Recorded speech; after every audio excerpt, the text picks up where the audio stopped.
Hey there, no problem parents. Before we get into today's episode, I want to share something that's really close to our hearts here at No Problem Parenting. You might remember Michele Benyo from episode 47, where we talked about the difficult journey of early childhood sibling loss. Michele is also an author in our first book, No Problem Parenting, Raising Your Kiddos with More Confidence and Less Fear. Now, after losing her 6-year-old son, David, to cancer, Michelle's 3-year-old daughter said something that deeply resonated. She said, "Mommy, half of me is gone." This powerful moment set Michele on a mission to help other families navigate the unimaginable grief of losing a child.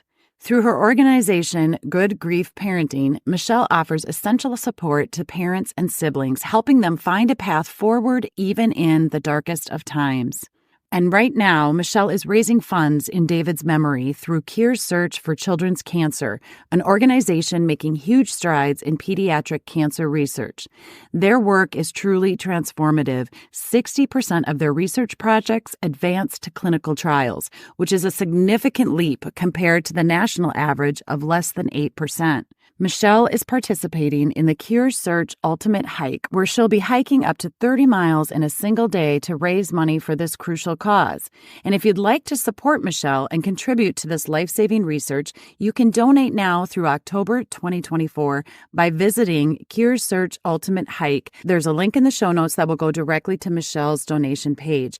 And if you're listening after the October 2024 date, you can still support this cause by visiting curesearch.org. Again, link in the show notes. Now, also, if you're in need of support for your grieving child, whether it's due to sibling loss, the grief of a divorce, or any other kind of child loss, Michele is here to help. You can reach out to her directly at goodgriefparenting.com to get the support you need. And this theme of resilience and finding your way through tough times ties perfectly into today's guest episode. We're joined by the incredible Rha Goddess. She's an entrepreneurial soul coach who has guided countless changemakers to discover their true calling.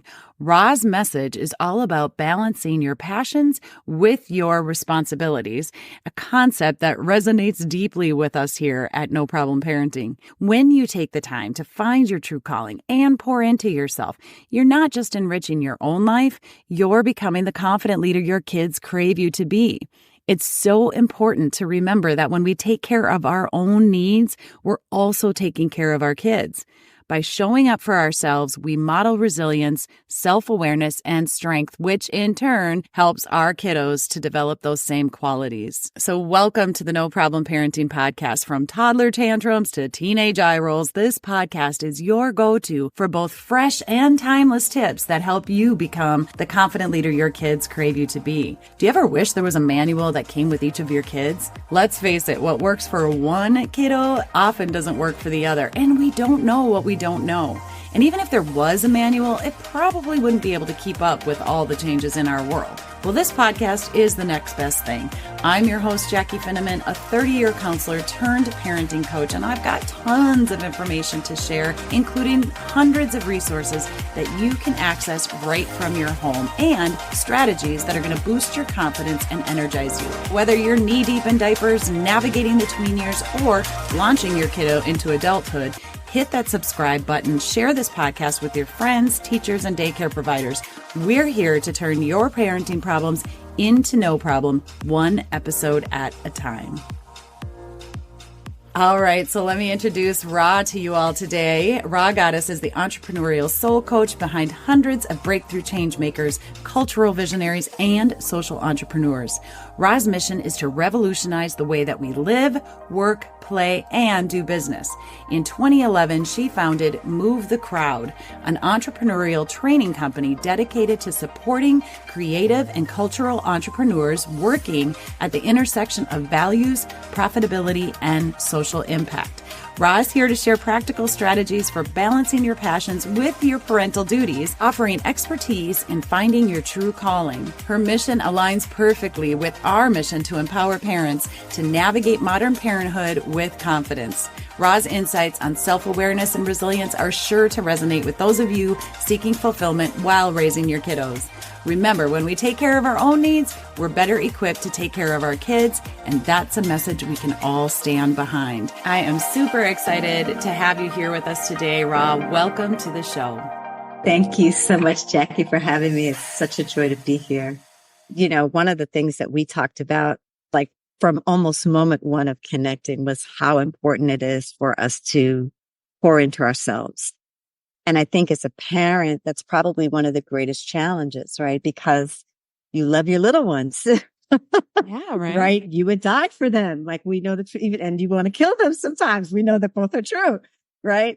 But this idea of our making sure that our cup is full is both the greatest challenge, but it's also the greatest opportunity and reward and the greatest gift you can really give your little ones. And so, you know, this commitment to pouring into yourself, this commitment, which includes not only taking care of your health and well-being, a central part of that is feeling a sense of mission and purpose in the day to day, you know, and I talk, Jackie, often about the big P and the little P, you know, because sometimes with the big P, people are like, well, I don't know what my life's purpose is.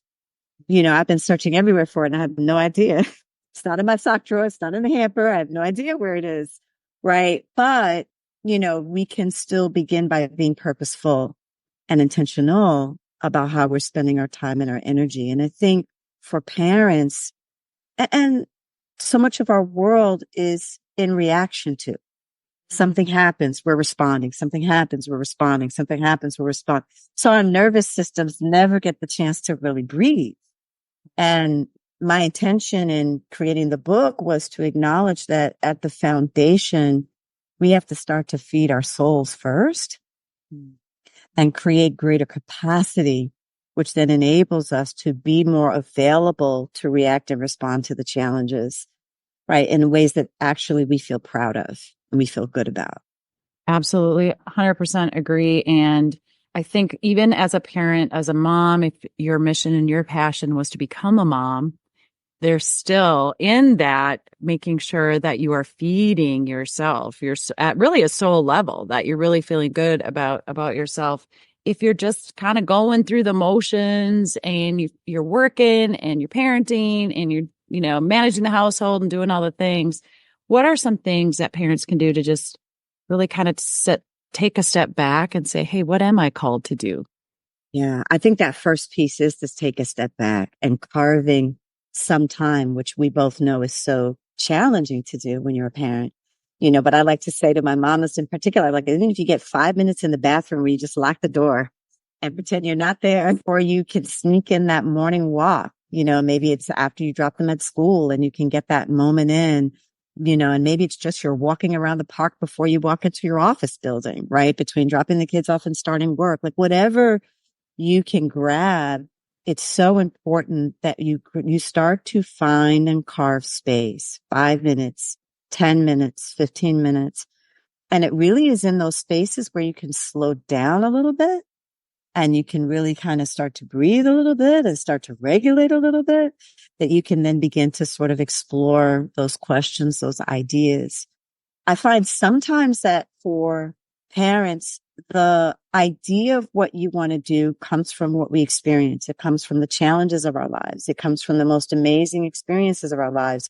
Those places are those ways in which we feel called to support other people, maybe in getting through what we've been through, right? And sometimes it comes from a challenge we personally faced in terms of our health or our well-being. And so it's also about listening to those cues and then creating the space to really be able to write and engage those ideas. And so I often give parents a journaling prompt, like, what wants to happen today? Question mark, you know, right? Just a little different than your to-do list. Yeah. Sometimes what shows up is pick up the laundry. But sometimes what shows up, what happens today is I want you to take a walk on the beach, or I want you to find 10 minutes in the park, or I want you to take this course. Or I want you to watch this video. Or I want you to check out this documentary. Right. And a lot of times those are things that can drive us to or point us to other inspirations that show up. The other thing I'll say is that there are things that we are passionate about. And sometimes it's just having space to even feed what we're passionate about. Right. So I'll give you an example. I have a parent who watercolors. and she has a little kit. And even if it's just 10 minutes a day, she may not finish whatever she's working on, but if it's just 10 minutes a day where she can get in her watercoloring, that supports and creates different ideas, and she's able to problem solve. She's able to also feed her passion in terms of thinking about, like, in what ways does she want to now move her contribution into the world? Who are the people she most wants to serve? And so those ideations that come sometimes when we're doing other things, the laundry or driving or walking to work, right? Our ability to capture them, our ability to nurture them, our ability to follow those threads are all the beginnings of being able to really lock into those areas of passion and desire. The beginning of the book, you really help people kind of take that pause, whether they're looking for their next work venture or purpose or focusing on their family, themselves and their family. The way you lay out the book is you have some education content in there, and then you have practices, and then you have exercises. So this isn't one of those books. I mean, you can read it right through, but I mean, it took me several weeks because I wanted to be really intentional. I quickly learned that, wait a minute, the practices and the exercises and the questions and things that you have in here are very purposeful and help me slow down, just even thinking about your own beliefs. Yeah. And I think oftentimes we don't really think about that. No. And our beliefs govern everything. And sometimes we are really clear about what we believe, Jackie, to your point. And then sometimes we're not as clear about what we believe. But we're making decisions and choices and taking actions based upon what we believe. And so it's really important, and if I think about why this conversation becomes so important for parents as well, is because if what has been modeled for you is self-sacrifice, if what's been modeled for you is putting everybody else first, if what's been modeled for you is that what you're passionate about is a luxury that maybe you can or cannot afford, it's going to feel really hard being able to take that time and create that space. And so the mindset wheel, this opportunity to sort of get really connected to what it is that we believe. And Jackie knows in the book, I asked you lots of questions about what you believe, because I think it's important that we start there, because our ability to change and transform the quality of our day to day really does begin with what we think is possible or not possible in our day to day. And so our awareness and raising our awareness and beginning to become more in touch with what we believe then gives us access to sort of going like, oh, I see that thought is coming up now, and I'm telling myself I don't have time. So ultimately I'm creating a reality called I don't have time. And then I'm feeling deprived. And then I'm feeling resentful because I'm deprived. Yes. And you all used to say, this is not just a parent experience, Jackie. This is a human experience, right? Yes. Because all of us have our own version of whatever the story is that we create about our time and the degree to which we feel like we're at the mercy of our demands, our day-to-day demands. And so carving that time, carving that space is important. And then noticing, am I saying something to myself that's making it almost impossible to carve that time in that space, right? And the opportunity to maybe challenge ourselves. Like, where can I find those pockets, even if they're just 2 or 3 minutes? 2 or 3 minutes can make a huge difference. 2 or 3 minutes did make a huge difference. Even just in the morning, instead of looking at the calendar and going, oh my gosh, how am I going to get it all done?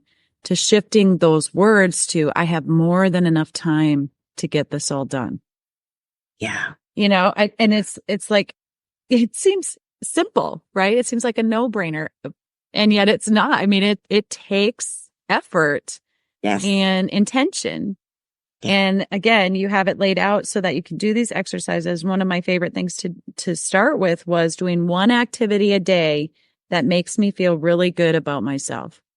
Each and every day I'm doing one activity. Now, this doesn't have to it could be a simple stretch. It could just be taking a pause. It could be doing a sprint up and down my driveway, looking ridiculous in front of the passersby, but just doing it because it energizes me and makes, just one thing, or looking in the mirror, noticing or saying out loud the beliefs about myself.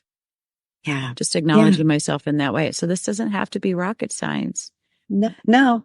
And I think this, I want to sort of even take it to the rituals and habits you may already have, right? So I'll give a perfect example. So my husband, every morning, he has a cup of cold brew coffee and just looks out like of the window, right? And he just stares out of the window and he drinks his coffee. And that might be, you guys, 5 minutes, but it has transformed his reality, because it's kind of come from bolting out of bed. Maybe your devices are going off or ringing before you even get to the bathroom, you're already in your text. Anybody? Right? You're already in your apps. You're already responding to things that you haven't even seen yet, or you're trying to read an email and on the toilet, all those things. And so this opportunity to sort of just make a decision, like, I'm going to just take 3 to 5 minutes in the morning and I'm going to do one thing that sets me up for a really exciting and powerful day, right? Maybe you listen to a song, you just dance in the bathroom and you enjoy the song while you're taking a shower, right? So, and again, it's those little things, but the more you start to begin to create this belief that you have space or you can make space, the more those ideas begin to come to you. And your opportunity is, once those ideas start to come, is to nurture them, right? Whether you're journaling about them or maybe you're having a really exciting or inspiring conversation about them. But every passion path that any person has said yes to and walked down has always begun with the nurturing and the honoring and the cultivating of the idea. So good. And again, having you on the show and introducing your book to parents and my listeners today is super important to me, because one value that I have, or belief that I hold, is that we need to become that confident leader our kids crave us to be. And that really starts with noticing our own internal messaging and what we're saying to ourselves. We're harder on ourselves than anybody, right? Noticing that, shifting that thought. And no problem parenting is all about turning problems into a no problem. And any problem, I believe, any problem can be turned into a no problem. It just depends on what kind of energy we're giving to it and feeding it. And so if all we feel like we're dealing with in our current state is problem after problem after problem, it's much like you say, well, you're going to keep getting problem after problem after problem. And so I really like this idea of what you focus on or what you give the most attention to is going to become sort of the biggest thing in your life. And again, while it may sound simple, shifting your focus from problems and always dealing and putting out fires and dealing with the problems to acknowledging, noticing yourself, where you're at, even your kids, is really a game changer. Yeah. 100%. And I talk a little bit about this in the book, whether you look at it from a scientific perspective, whether you look at it from a spiritual perspective, whatever we give our energy and our attention to does grow. It grows in our mind and then it grows in our reality. And so, it's a practice, and this is again where the taking space, giving room, giving yourself a moment to pause, taking a breath and practicing that becomes so important, because if you sort of give yourself or you build the habit of taking the breath or taking the beat, then that is where you have the space to go, I can redefine this. I can reposition this. I can reframe this. I can rename this. Right. And that, is probably the greatest contribution to starting to create a reality and a day-to-day experience where more becomes possible. Right. Yeah, I love this. You mentioned, looking at your calendar and go, I have all the time I need to get done what I need to get done today, right? I even want to give you another one in that I will get done what is most important to get done. I remember reading that. Yes. Right? Yeah. I will get done what really matters, right? And I can trust that the rest of it will organize and orchestrate itself. And so there's also this idea that when we're in a co-creative experience and when we sort of believe that we can be in a co-creative experience, that other supports can come into play, that everything doesn't have to be on our shoulders, which I know sometimes can be hard for a lot of us to believe, like it's always I'm the one that has to do it all. And you're exhausted before you even get out the door. right? If we're holding that mentality and we're sort of bombarding our senses with all the things we need to get done. And so this idea of how do you start to engage with yourself and talk to yourself in a way that creates more room and more space and more capacity and more support to be able to get done the things that are most important to get done. And then the trusting that the things that are, important, but not critical or not life threatening, but they will get done, as they need to get done, and that everything is not life threatening. Oh, right. Not everything's an emergency. Yeah. Tell us a little bit about Move the Crowd. Share with the listeners a little bit about how they can join Move the Crowd. So I created Move the Crowd, which we are a coaching and mentoring and training company that supports helping people learn how to stay true, get paid, and do good. And so at the heart of our work is really about helping people, one, become their most authentic selves, but two, in service to their highest contribution and the difference that they want to make in the world. And so what we have found and discovered as we've talked to thousands and served this point hundreds of thousands of people through the course of our work over the last 12 years is that there's sort of three things that people really, really want, especially as we think about this way in which I think we're now redefining success. And in this moment of redefining success, one, we want to be authentic. We want to be who we really are. So it's not enough for us to just succeed anymore. We want to succeed as ourselves, right? And there's a sort of whole self commitment that I think people are really stepping into, especially given everything that we've been through over the last 5 years. The second piece is the get paid part. We want to be well compensated. We want to show up. We want to be able to do what we do. We want to do it well, but we want to also feel like we can do that in a way that's really sustainable for us, right? And profitable for us so that we have the resources that we need to be able to live and move and express in ways that feel really, really good. And then the third thing is that we want to do good. And this is a big one in that, Jackie, I think most people underestimate that. This commitment to raising a little human is probably one of the greatest contributions you can make to the world.